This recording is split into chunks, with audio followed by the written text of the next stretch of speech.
दर्शकों, आज की सबसे पहली और सबसे बड़ी खबर है हमारी सन्नाटा। ये सन्नाटा बहुत बड़ी साजिश को दर्शा रहा है। राजस्थान से लेकर उत्तर प्रदेश तक एक बहुत बड़ी साजिश की जा रही है दर्शकों। लेकिन आप समझिए, सबसे पहले आज आपसे कुछ बात करना है, कुछ पूछना है। यह वक्त किसी भी प्रकार की सोच में डूबे रहने का नहीं है दर्शकों। यह वक्त खुद जागने का है। यह वक्त दूसरों को जगाने का है। यह वक्त है दर्शकों, रेत की तरह हाथ से फिसल जाता है और जब यह गुजर जाता है तो इंसान के पास पछताने के अलावा कुछ नहीं रह जाता। इसलिए दर्शकों, आज हम आपको जगा रहे हैं। हमारा और आपका जागना बहुत जरूरी है, क्योंकि देश को सुलगाने की साजिशें लगातार रची जा रही है। कट्टरपंथी मौका ढूंढ रहे हैं, मौका ढूंढ रहे हैं देश में चारों तरफ हिंसा भड़काने का। लोगों को उकसाया जा रहा है और सिर्फ इसलिए कि हिंसा की आग भड़क उठे, उसके बाद पूरे देश में आग लगा दी जाए। कभी जाति के नाम पर, कभी रंगभेद के नाम पर, तो कभी धर्म के नाम पर देश को खोखला करने का काम किया जा रहा है, साजिश की जा रही है दर्शकों। मैं ये बात क्यों कह रहा हूं दर्शकों?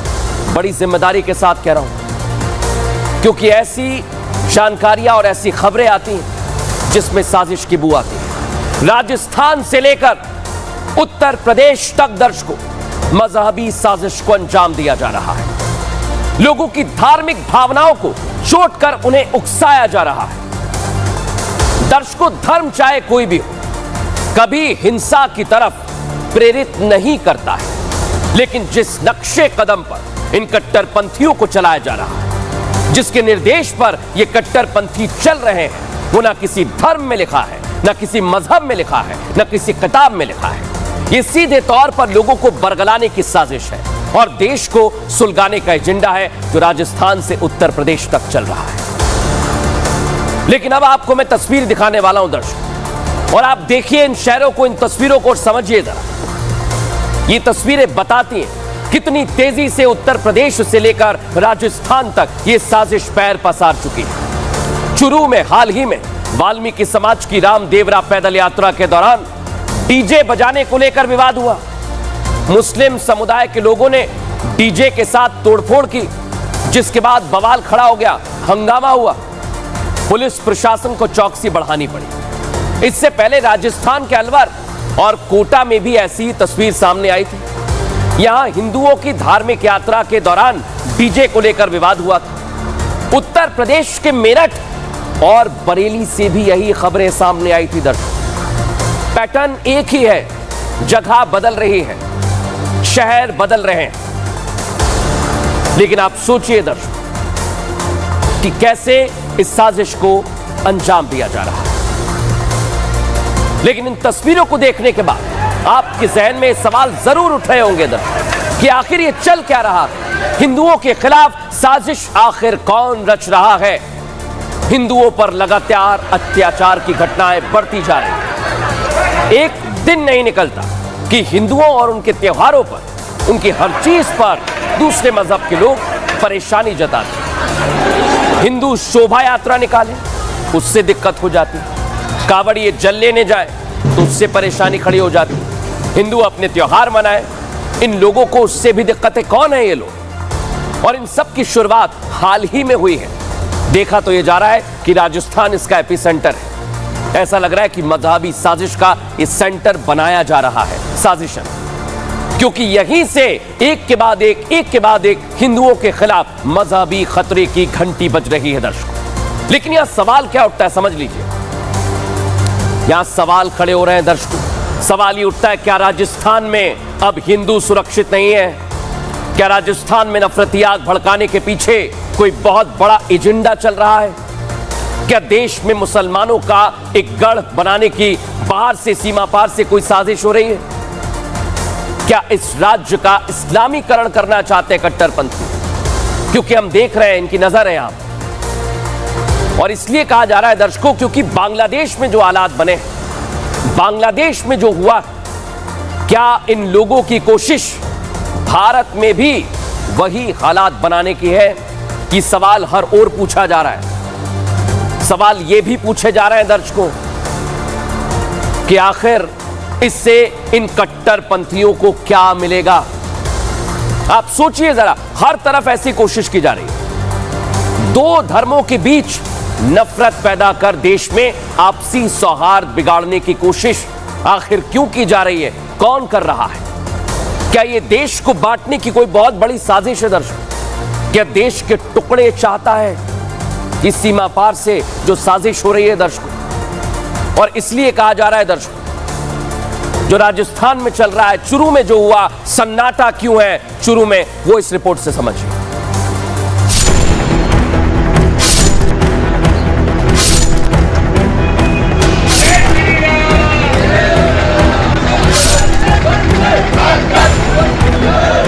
ये तस्वीरें राजस्थान के चुरू के दूर दूर तक सड़कों पर खामोशी बिखरी है। सुबह समय पर खुलने वाली दुकानें आधा दिन बीत जाने के बाद भी बंद पड़ी है। चहल पहल से भरे रहने वाले बाजार शांत हैं।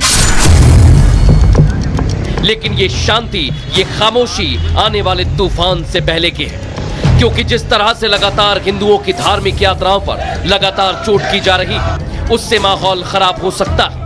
ये हिंदुत्व की बात है, ऐसा नहीं होना चाहिए। सरदार शहर में पहली बार ऐसा हुआ। पूरा का पूरा सरदार शहर बंद है।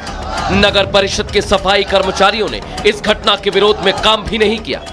सामाजिक तत्वों ने अभद्र व्यवहार किया और मारपीट की। हम इसकी घोर निंदा करते हैं। जो घटना घटी है, हम आज सफाई का बहिष्कार करते हैं। ये हिंदुओं के विरोध का तरीका है। अपनी दुकानें बंद कर दी, विरोध प्रदर्शन करने लगे, लेकिन जवाब में पत्थरबाजी नहीं की, हिंसा नहीं भड़काई, जबकि इन कट्टरपंथियों की कोशिश तो राजस्थान के जरिए पूरे देश को सुलगाने की थी। क्या वाया चुरू देश को विरोध की अग्नि में स्वाहा करने की प्लानिंग हो रही थी, और सरदार शहर से सुलगी चिंगारी में हिंदुत्व के साथ पूरे देश को बर्बाद करने की साजिश थी? देख लिया दर्शकों आपने, सड़कों पर सन्नाटा पसरा हुआ है। इसलिए दर्शकों हम कह रहे हैं, चुरू में क्या चल रहा है समझ लीजिए। हुआ क्या, हिंदू समुदाय के लोग शोभा यात्रा निकाल रहे थे। ये पैदल यात्री शाम 6 बजे के करीब रामदेवरा की ओर जा रहे थे। शोभा यात्रा में डीजे भी बजाया जा रहा था। शोभा यात्रा एक मस्जिद के सामने पहुंचती है। मस्जिद के आगे से डीजे बजाने पर रोका गया, और डीजे रोकने पर हिंदू मुस्लिम समुदाय के बीच विवाद बढ़ जाता है। मुस्लिम समुदाय पर डीजे में तोड़फोड़ के भी आरोप हैं। हालांकि पैदल यात्रियों के साथ मारपीट के भी गंभीर आरोप लगाए जा रहे हैं। लेकिन सोचिए दर्शकों, राजस्थान के चुरू में यह हुआ है। हाल ही में अभी क्या हुआ था भीलवाड़ा में, वो मुद्दा शांत नहीं हुआ। हिंदुओं की शोभा यात्रा में डीजे को लेकर विवाद के बाद सरदार शहर पुलिस थाने के आगे बड़ी संख्या में लोग खड़े हो गए। हिंदूवादी संगठन भी मौके पर पहुंच गए। ये लोग भारी गुस्से से भरे हुए हैं। इन्होंने टायर जलाकर घटना का विरोध किया। देख लीजिए जरा, आरोपियों को गिरफ्तार करने की मांग भी की है। ये लोग सड़कों पर बैठ गए, हनुमान चालीसा का पाठ करने लगे। सुनाता हूं आपको वहां क्या पाठ चल रहा था, सुनिए जरा।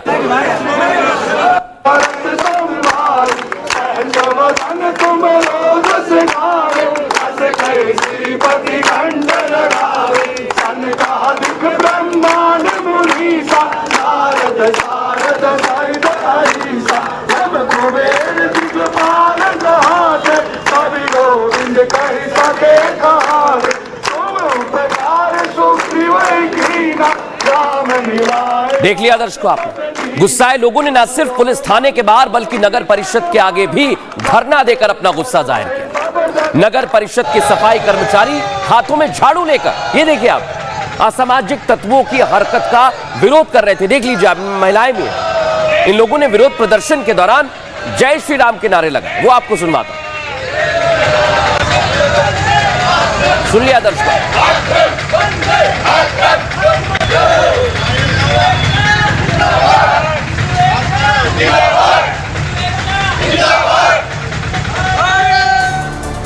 सुना दर्शकों, लेकिन गुस्साए लोग बहुत ज्यादा गुस्से में थे, आक्रोशित थे, कार्रवाई चाहते थे, शांत करना था। क्या हुआ, एसडीएम मीनू वर्मा, डीसीपी अनिल कुमार महेश्वरी, थाना अधिकारी अरविंद कुमार भारद्वाज मौके पर पहुंचते हैं और हिंदूवादी संगठनों के साथ बैठक करते हैं। गुस्साए लोगों को समझाइश देकर शांत करवाते हैं दर्शक। ये तस्वीर तो आपने देख ली, लेकिन इस मसले को लेकर पुलिस प्रशासन क्या कह रहा है, एसएचओ क्या कह रहे हैं घटना पर, वो आपको सुनवाता हूं।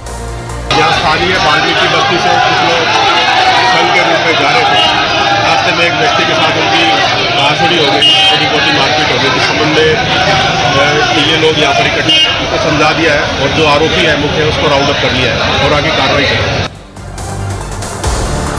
इससे पहले दर्शकों में बार बार भीलवाड़ा का जिक्र कर रहा हूं, वहां पर भी हिंदुओं की आस्था को चोट पहुंचाने की कोशिश की गई। सनातन धर्म में गौ माता पूजनीय है, लेकिन उनकी पूंछ काटकर वीर हनुमान मंदिर के सामने फेंक दी गई थी। अपनी टेलीविजन स्क्रीन पर आप ये तस्वीर देख रहे हैं, वही मंदिर है जहां गाय की पूंछ काटकर कट्टरपंथी भाग गए थे। ये असामाजिक तत्वों ने गाय की पूंछ काटकर देश का माहौल बिगाड़ने की साजिश की है दर्शक, और देश में दंगे की आग भड़काना चाहते हैं लोग, पूरी कोशिश में जुटे हुए हैं, लेकिन प्रशासन चौकस है। तभी से हिंदूवादी संगठन आक्रोशित थे। देख लीजिए, आप सड़कों पर आ गए। विश्व हिंदू परिषद के लोग आज प्रदर्शन के लिए पहुंचे। सुनिए जरा क्या हुआ वहां।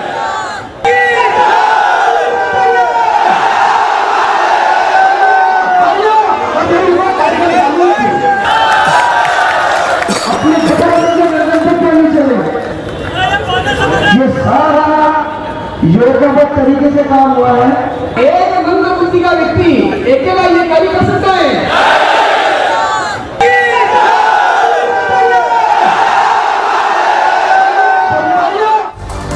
ये संगठन आरोपियों की गिरफ्तारी की मांग कर रहा है दर्शक। पुलिस पर कार्रवाई के नाम पर लीपापोती के भी आरोप लग रहे हैं। आरोपियों की गिरफ्तारी नहीं करने पर उग्र आंदोलन की चेतावनी दी जा रही है। लेकिन सोचिए दर्शकों, अभी तक पुलिस का एक्शन नहीं हुआ है। जिला मंत्री बीजेपी के वो भी सवाल खड़े कर रहे हैं। सुनवाते हैं आपको क्या कह रहे हैं। जो अत्याचार, जो पूंछ काटने का कार्य विधर्मियों द्वारा 25 तारीख को किया गया, उसके विरोध में संत समाज तथा हिंदू जनमानस विरोध में और गौमाता को न्याय दिलाने के लिए आज सकल हिंदू समाज द्वारा यह आक्रोश प्रदर्शन किया गया है।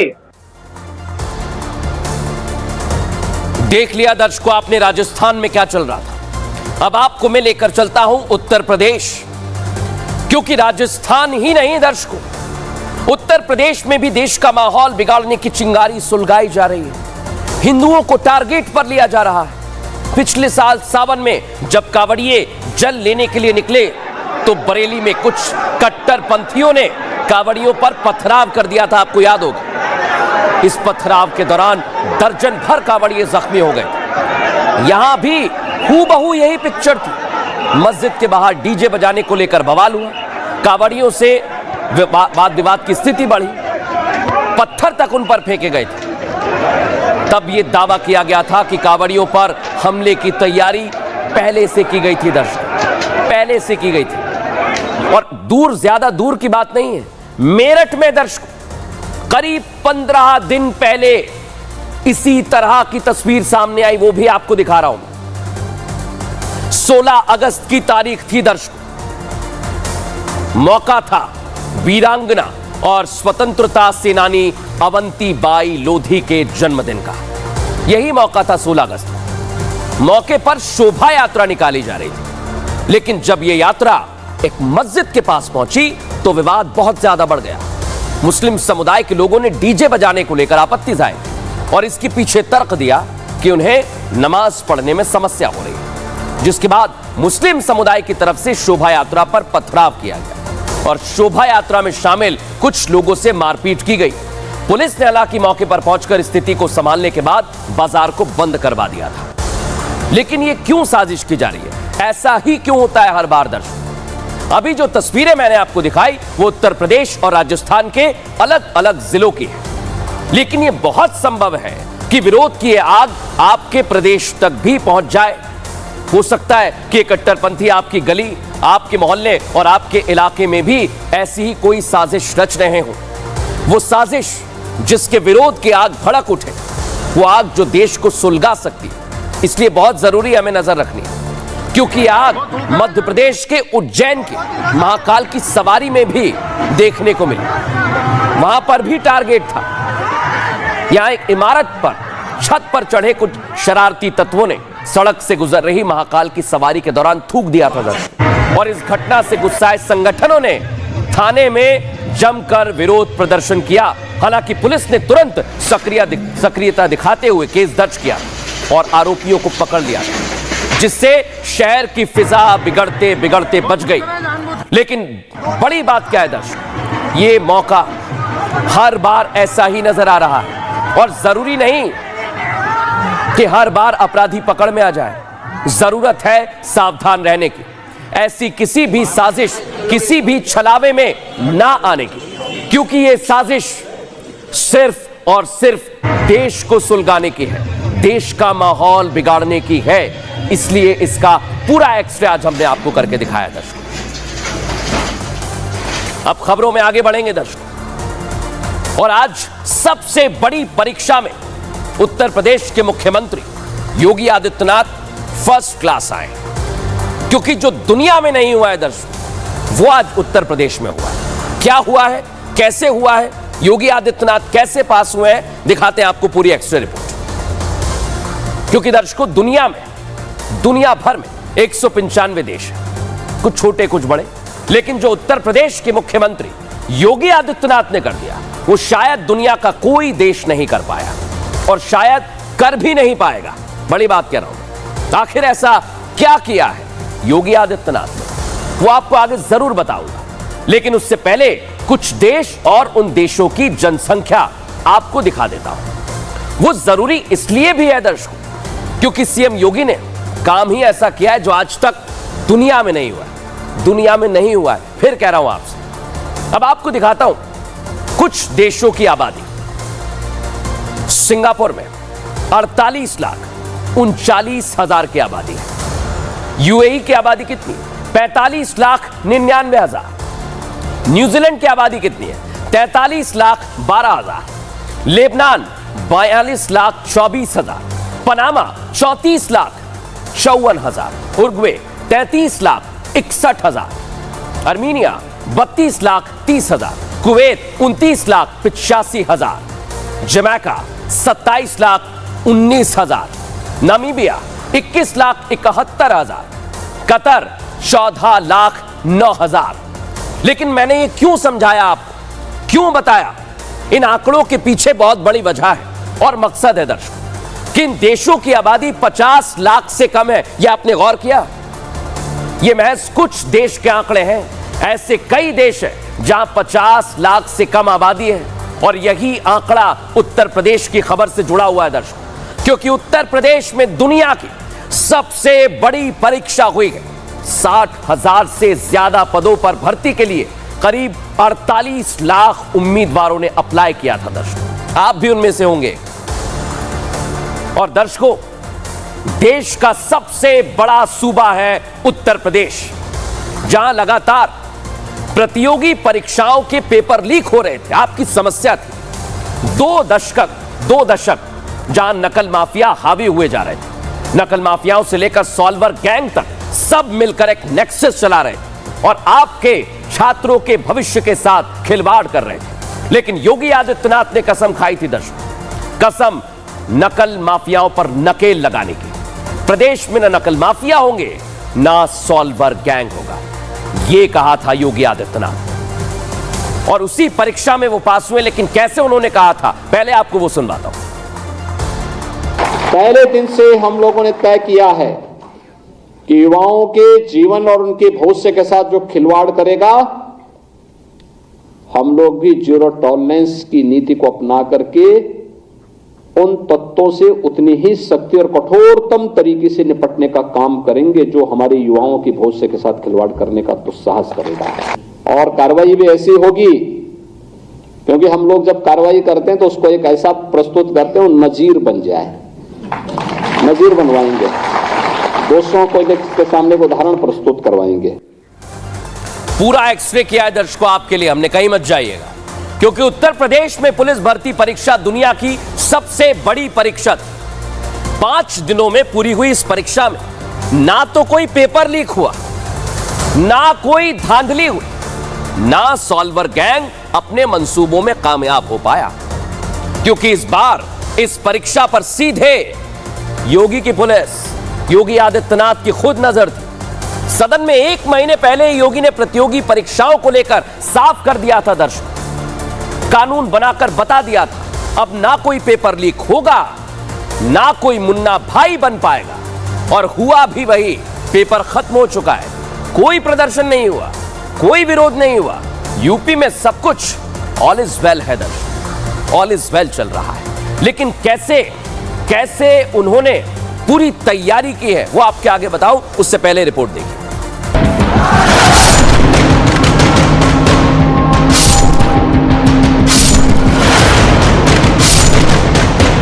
आप पेपर लीक जानबूझकर करा रहे हो, जिससे नौजवानों को नौकरी और उनका आरक्षण उनको न मिल जाए। अखिलेश यादव के इन्हीं आरोपों के बाद सीएम योगी आदित्यनाथ ने कसम खा ली थी कि जिस तरह यूपी में लॉ एंड ऑर्डर को सुधार दिया है, उसी तरह नकल माफियाओं को जड़ से खत्म कर देंगे। जो होनार छात्रों के भविष्य से खिलवाड़ करेगा, उनके मंसूबों पर बुलडोजर चला देंगे। फरवरी की वो तस्वीरें तो आपको याद ही होगी। आरओ और एआरओ का पेपर लीक होने के बाद सैकड़ों अभ्यर्थी सड़कों पर उतर आए थे। मांग हो रही थी कि पेपर लीक करने वाले आरोपियों पर एक्शन। विपक्ष ने भी योगी सरकार को घेरना शुरू कर दिया था। इसके बाद योगी ने पेपर लीक का चक्रव्यूह तोड़ने का प्लान बना लिया था। पेपर लीक के मामलों को लेकर के एक सख्त कानून बनाया है, जिसमें आजीवन कारावास की सजा तक का प्रावधान किया गया है। 1 करोड़ रुपए की पेनल्टी के साथ ही उसकी पूरी प्रॉपर्टी को जब्त करने और संस्था को हमेशा के लिए ब्लैकलिस्ट करने का प्रावधान भी किया है। और इस दिशा में सरकार के कदम बताते हैं कि सरकार युवाओं के जीवन के साथ किसी को खिलवाड़ नहीं करने देगी, यह सरकार का संकल्प है। और 6 महीने बाद अगस्त में 5 दिनों में हुई पुलिस भर्ती परीक्षा में योगी सरकार का वो नो पेपर लीक प्लान काम कर गया। पुलिस भर्ती एग्जाम में योगी का सिस्टम फुल नंबरों से पास हो गया है। देश और विश्व की सबसे बड़ी पुलिस की परीक्षा है, जिसको सकुशल संपन्न कराने में हम लोग सफल हुए हैं।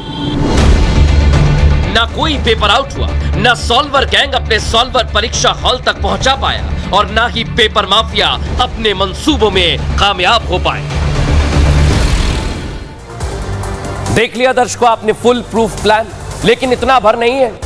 इसके लिए कड़ी मेहनत और कड़ी तैयारी की गई है। क्या किया गया है आइए आपको बता दें। परीक्षा के लिए दर्शकों अलग अलग एजेंसियों को काम दिया गया था, और पेपर प्रिंटिंग का काम अलग एजेंसी को दिया गया था। समझ गए थे योगी आदित्यनाथ। एक एजेंसी को पेपर बनाने का काम दिया गया, और बड़ी बात आपको बता रहा हूं, एक एजेंसी को पेपर बनाने का काम दिया गया था, तो दूसरी एजेंसी पर भी पूरी तरह से नजर रखी जा रही थी। पेपर किस परीक्षा कहां पर होने वाला था, किसी को कोई भनक नहीं, कुछ नहीं पता था दर्शक। और यही बड़ी बात है, एजेंसी और प्रिंटिंग से जुड़े कर्मचारियों पर नजर रखी जा रही है। प्रिंटिंग प्रेस से कोषागार लाने का काम अलग एजेंसी को दिया गया था। पेपर सेंटर तक लाने का जिम्मा मजिस्ट्रेट को दिया गया था। सेक्टर मजिस्ट्रेट पुलिस अफसरों को भी जिम्मा दिया गया था। और इसलिए कह रहे हैं दर्शकों, सबको अलग अलग काम दिए गए, सबको बताया गया कि आपको यह काम करना है, और किसी भी काम में कोई भी कोताही नहीं बरती गई। सीएम योगी के सख्त तेवर ये दिखाते हैं, और उनके सिस्टम की सख्ती का असर आज दिखा है दर्शकों। प्रदेश के 60,000 से ज्यादा पदों पर भर्ती के लिए 48 लाख से ज्यादा उम्मीदवारों ने आवेदन किया, लेकिन शायद उसमें मुन्ना भाई भी शामिल थे। और यही कारण है दर्शकों कि आवेदन करने के बाद भी कई लोग एग्जाम देने के लिए सेंटर पर नहीं पहुंचे, जो अपने आप में बहुत कुछ बता रहा है, कह रहा है दर्शकों। समझ लीजिए, क्योंकि आपको कुछ आंकड़े आज मैं दिखाने वाला हूं। ये आंकड़े क्या कहते हैं समझ लीजिए, क्योंकि मुन्ना भाइयों ने योगी के प्लान के आगे सरेंडर कर दिया है। 23 अगस्त 20% समझिए आप ये आंकड़े कैसे कम हुए। 24 अगस्त को यह आंकड़ा 20% था, लेकिन जब सख्ती हुई तो 25 को यह आंकड़ा 17% तक पहुंच गया है। और जब 30 अगस्त को यह पाली की परीक्षा हुई तो यह 13% तक आ गया। सोचिए आप, 20 से 13 आ गया। उत्तर प्रदेश के दर्शकों 67 जिले थे दुनिया की सबसे बड़ी परीक्षा के लिए। 1154 केंद्र बनाए गए थे और यहां पर 3 लेयर की चेकिंग की जा रही थी। भारी पुलिस फोर्स देखिए जरा आप कैसे चेकिंग कर रहा है। परीक्षा देने आए स्टूडेंट्स को 2 बार सेंटर के बाहर उनकी तलाशी ली जा रही थी। एडमिट कार्ड से लेकर पहचान पत्र तक एक एक चीज चेक की जा रही थी। स्कूल के बाहर ही स्टूडेंट्स के बैग और दूसरा सामान रखवा दिया गया, कोई गड़बड़ी ना हो, ताकि नकल की गुंजाइश ही ना हो। इसके बाद सेंटर के जब अंदर गए तो फिर से चेकिंग से गुजरना पड़ेगा। थोड़ी तकलीफ हुई लेकिन अच्छी बात है। इसके अलावा दर्शकों और बड़ी बात आपको बता रहा हूं, दुनिया का, फिर बार बार कह रहा हूं, दुनिया का सबसे बड़ा लीक प्रूफ एग्जाम ऐसे ही नहीं हो गया था, और भी तैयारियां की गई थी। क्या तैयारियां की गई थी अब आपको बता रहा हूं। इसमें तकनीक का सहारा लिया गया। अभ्यर्थियों का बायोमेट्रिक वेरिफिकेशन, बहुत बड़ी बात। दूसरी बड़ी बात, एग्जाम सेंटर के बाहर जैमर लगा दिए ताकि टेक्नोलॉजी का इस्तेमाल ना हो, फोन ना चल पाए। सीसीटीवी से निगरानी की जा रही थी एग्जाम सेंटर की। इसके बाद सादी वर्दी में सुरक्षा कर्मी घूम रहे थे आसपास। सोच लीजिए आप, पहचान भी नहीं पाए छात्र। ड्रोन कैमरों से भी चेकिंग की व्यवस्था रखी गई थी ताकि कोई भी मुन्ना भाई जा ना पाए। लेकिन आप सोचिए, रिपब्लिक भारत भी ग्राउंड जीरो पर पहुंचा, बातचीत की, किस तरह की तैयारियां थी, आइए आपको दिखाते हैं। जो पहले पेपर लीक हुआ था उससे इस बार बहुत ही ज़्यादा सख्ती रही है। शायद पेपर अब नहीं लीक हो पाएगा। पेपर लीक नहीं हुआ तो काफ़ी कम परेशान हुए लोग। ये तो बहुत अच्छा नियम है, कानून बनाया है जो योगी आदित्यनाथ ने। उनसे पेपर जो नकल विरोधी है उनको भी हवा कम मिलेगी। भाई पेपर लीक नहीं हुआ, पेपर बहुत ईजी आ रहा है, कोई दिक्कत नहीं है ऐसी लीक वाली कोई बात नहीं। सरकार ने इस बार बहुत ही अच्छी तरीके से इंतजाम किए हैं। अगर शायद ऐसा रहा तो आगे से कोई भी पेपर लीक ही नहीं होगा। योगी जी ने बहुत अच्छा काम किया है, जो कानून बनाया है जिस हिसाब से आगे करके कानून बनाएंगे तो आगे करके ये कभी नहीं होगा कि कभी जब पेपर लीक वगैरह होता है तो कभी नहीं हुआ जाता। दर्शकों, लेकिन एक और महत्वपूर्ण बात है, सिर्फ उत्तर प्रदेश में परीक्षा नहीं होती, कई राज्यों में होती है। लेकिन योगी आदित्यनाथ का मॉडल जब हिट हो गया है तो दूसरे राज्य भी इसे अपनाना चाहते हैं। देखिए हमारी इस रिपोर्ट में।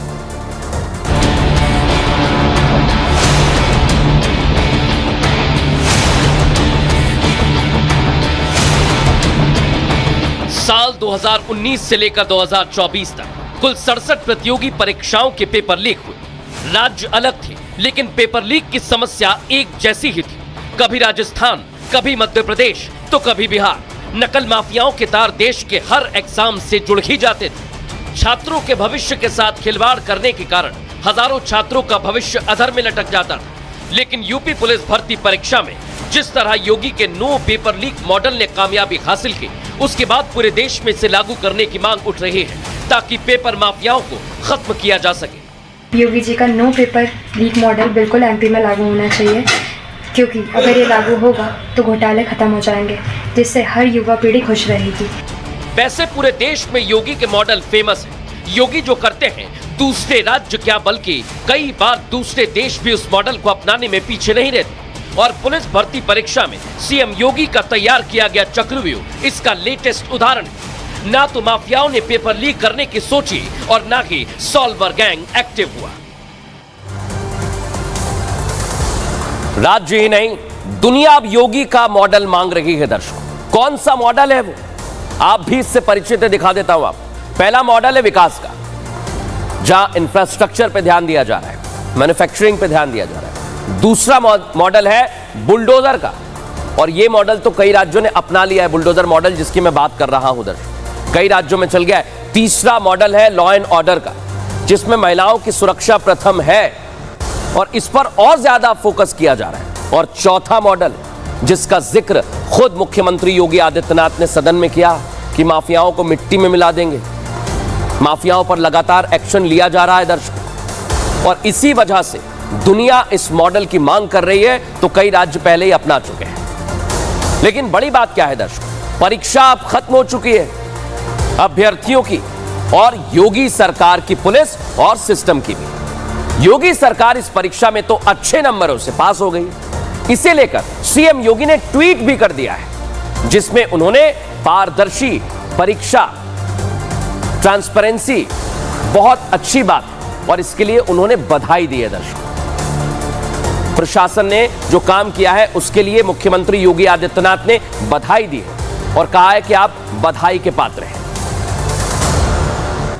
चलिए दर्शकों, अब खबरों में हम आगे बढ़ेंगे और आज की हमारी अगली खबर है ये, पीट पीट कर एक शख्स को मार डाला। दर्शकों, आखिर ये एक सभ्य समाज में नहीं होना चाहिए, लेकिन हुआ क्या था, यह घटना यहां तक क्यों पहुंची, आइए जरा आपको विस्तार से बताता हूं।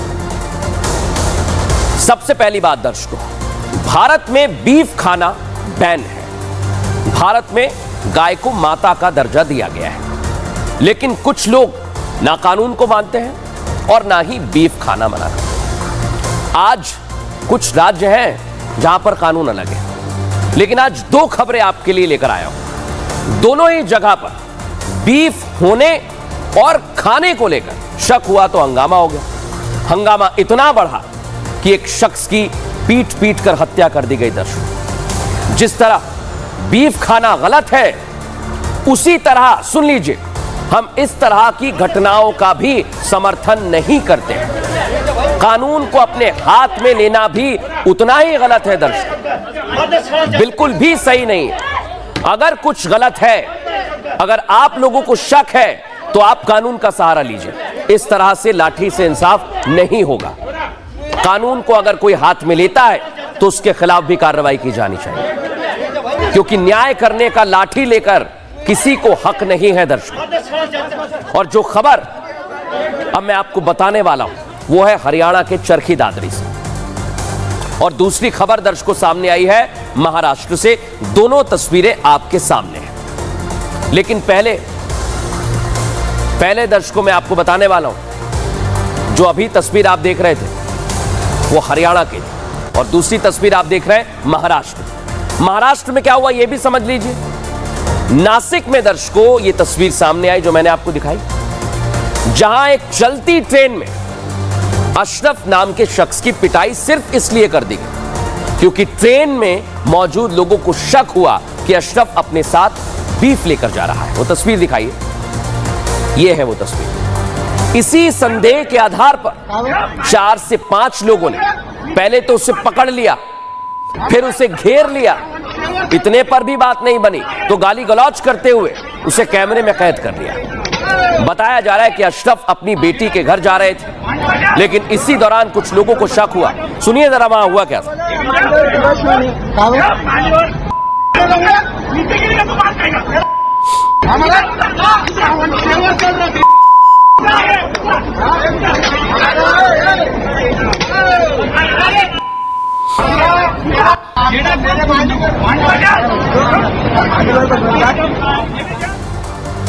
दोनों तस्वीर दर्शकों आपने देख ली। अब आपको बताता हूं हरियाणा के चरखी दादरी में क्या हुआ। हरियाणा के चरखी दादरी में बीफ खाने के आरोप में एक मजदूर की पीट पीट कर हत्या कर दी गई है। दर्शकों, इसका समर्थन हम नहीं करते, बार बार बता रहे। गौरक्षा दल के सदस्यों पर पिटाई का आरोप लगा है।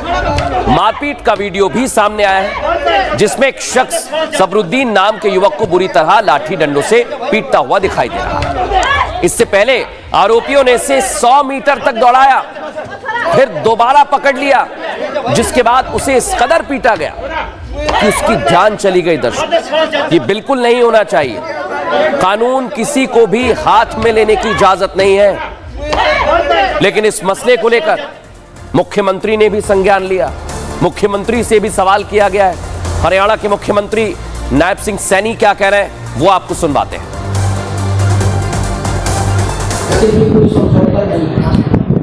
गांव के अंदर इतनी श्रद्धा गौ माता के प्रति है कि अगर उनको पता चल जाए कि इस प्रकार का ये हालात कर रहे हैं तो गांव के लोग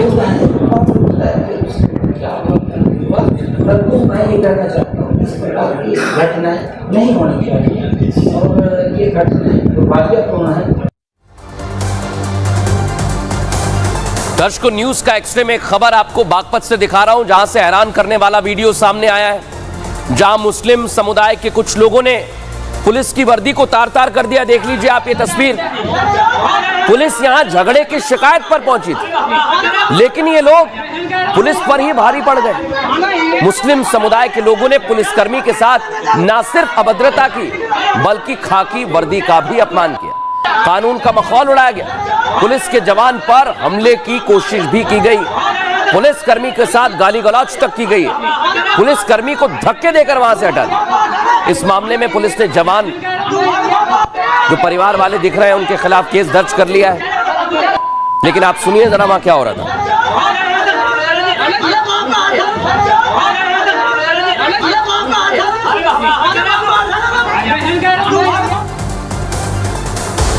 सोचिए दर्शकों, इस तरह से भी पुलिस के साथ हरकत की जा रही है। इस मामले की जांच चल रही है। बहरहाल न्यूज का एक्सरे में फिलहाल इतना ही। कल फिर हाजिर होंगे जानकारी और रोचक भरी खबरों के साथ। तब तक के लिए नमस्कार।